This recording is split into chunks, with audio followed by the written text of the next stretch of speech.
Ann Bacus not only helped grow her family's business, she's a mom to 3 and has given back to our community in more ways than one.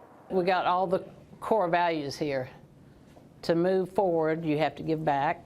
So my dad bought the company in 1948. I took over the company in 1997 and was active in the company for 22 years. Taking over as president of Kentucky Eagle Incorporated was no easy feat, as she was one of only 3 women wholesalers in the nation at the time. I said, I'm going to run it like a family business.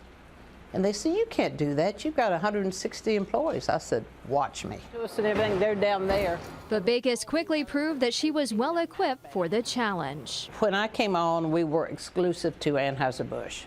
That means that we could only sell Anheuser-Busch products. We made the decision early on to go non-exclusive. Finally, we were saying, you know, we're open for business with everyone.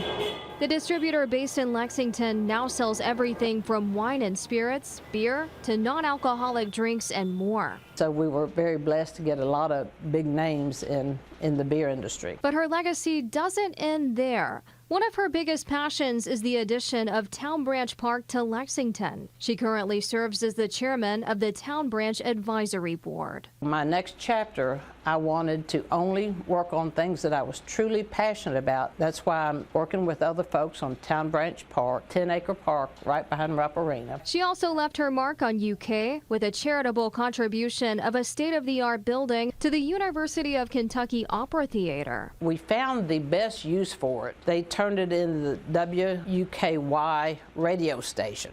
And as for her legacy, I hope that people remember me as somebody that always tried to do the right thing, even if it wasn't very popular. Make a difference in people's lives. Take care of people if you can. Bacus still owns Kentucky Eagle Incorporated and serves as chairman of the corporation board. She's passed the reins over to her daughter Tate, who now serves as president. For more information on this year's event and award winners, you can head to our website at WKYT.com. In Lexington, Destiny Quinn, WKYT.